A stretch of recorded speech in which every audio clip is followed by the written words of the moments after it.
Before I begin, just out of curiosity, does anyone know what this is? Has anyone heard this story before? Or... Okay.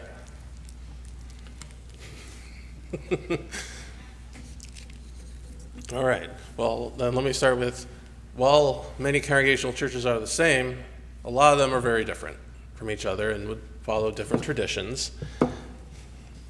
And for example, I realized at my last church we didn't.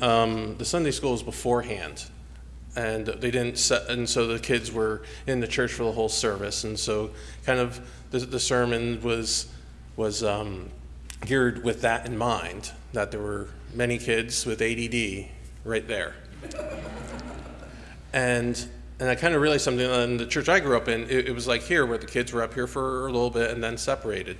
And so the story I'm going to tell, it's retelling it from my childhood, and realizing, oh, the kids are leaving. That clicked with me a few minutes ago. It's like, oh. So this is a little unexpected. All right. So the holiday season is about to start. Hide the silver and grab a helmet.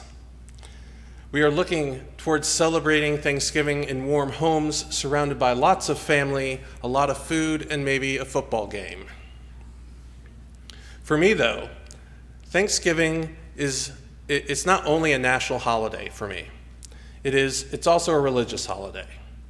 Now, not one of the major ones like Christmas or Easter, but a religious holiday nonetheless for us Congregationalists, because it commemorates the thankfulness of the Pilgrims, our theological ancestors, at the good harvest that they had in Plymouth. But that good harvest was in their second year. Their first year was filled with much more hardship. So the story of Thanksgiving, and also the Five Kernels, starts in England in the early 17th century. Now, back in England at that time, you belonged to the nearest Church of England. You did not have a choice like us over here, with our many kinds of churches and the freedom to choose.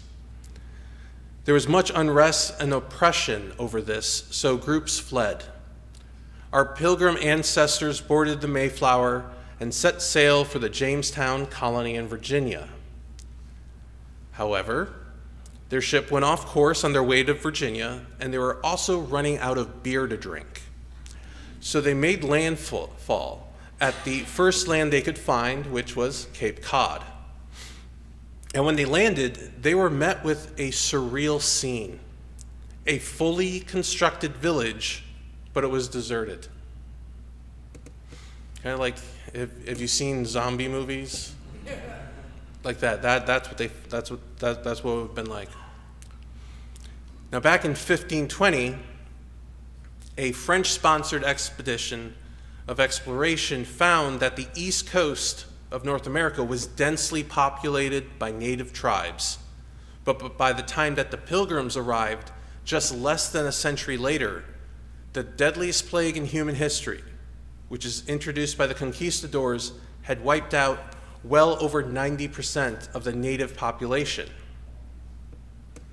And when the Pilgrims made landfall, it was in November of 1620. So they could not plant a harvest for themselves. They just moved into the ghost village and did what they could.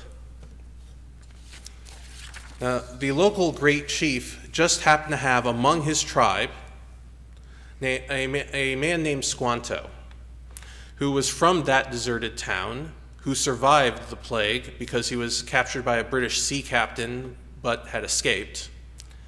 And because Squanto could speak English, the sachem of the Wampanoag tribe, Massasoit, his name was Massasoit, sent Squanto to be his liaison with the settlers and try to help them survive. It's almost like a plot out of a movie. Someone had to write this, coincidence.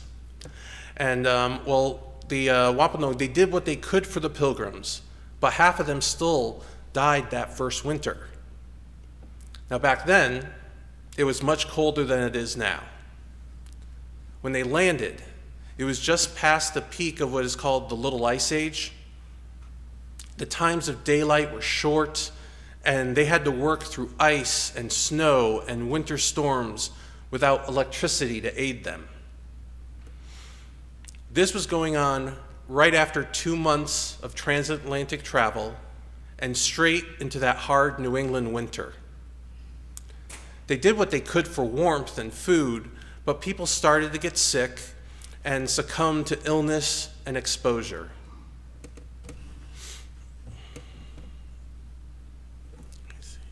After they used up all the food that they had brought with them, the Wampanoags, they did what they could to help, and in addition to the cold and lack of food, they also endured wolves and buildings being damaged by fire and mountain lions. And the story goes that it became so bad that each person only had 5 kernels of corn to eat per day. Can you imagine only having that much to eat for the entire day? Now, as spring arrived, Squanto was able to help the Pilgrims mourn. He helped them to cultivate the abandoned town's farmlands, and slowly they were able to start growing their own food. So the Pilgrims, finally being able to grow and then harvest the food that they needed to survive, planned a 3-day Thanksgiving feast. Now imagine if we did a 3-day feast.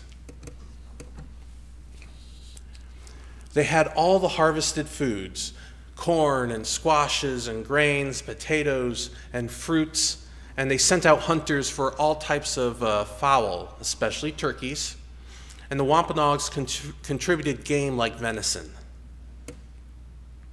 And the story goes that in addition to all the bountiful food, each person received 5 uncooked kernels. And this was a reminder of what they had endured the previous winter, a tangible reminder to help them remember what they were thankful for. Now, for some, it has become a tradition from then handed down to us Congregationalists that we place 5 kernels of corn next to our plates at Thanksgiving to help remind us what we are thankful for, to remind us of leaner times, even as we partake in bounty, so that we can give even greater thanks for what has been given for us, what has been provided for us. I remember back in my home church, Center Congregational in Torrington, Connecticut, receiving the 5 kernels every year and hearing the pastor, Reverend Schaup, tell us this story. And I remember as a young kid rubbing them in my fingers for a long time, and I was trying to make popcorn out of them. I wasn't successful. Now, gratitude is one of the most powerful forces and one of the easiest applied. It brings hope and comfort through its contemplation. It makes the efforts of others seem worthwhile when given, and it brings happiness to those who receive it. For this, gratitude should always be on our lips. So invite everyone to take their packet of 5 kernels with them and put it next to your plate for Thanksgiving, for the Thanksgiving meal, to remind you about being thankful for what you have, as well as to prompt you to think of 5 things that you are thankful for family, for friends, for loved ones, for those who helped in times of need, and for so much more. All of us have worked hard the past year, so we should recognize that as well, by never forgetting to occasionally take a moment to say to each other, "Thank you."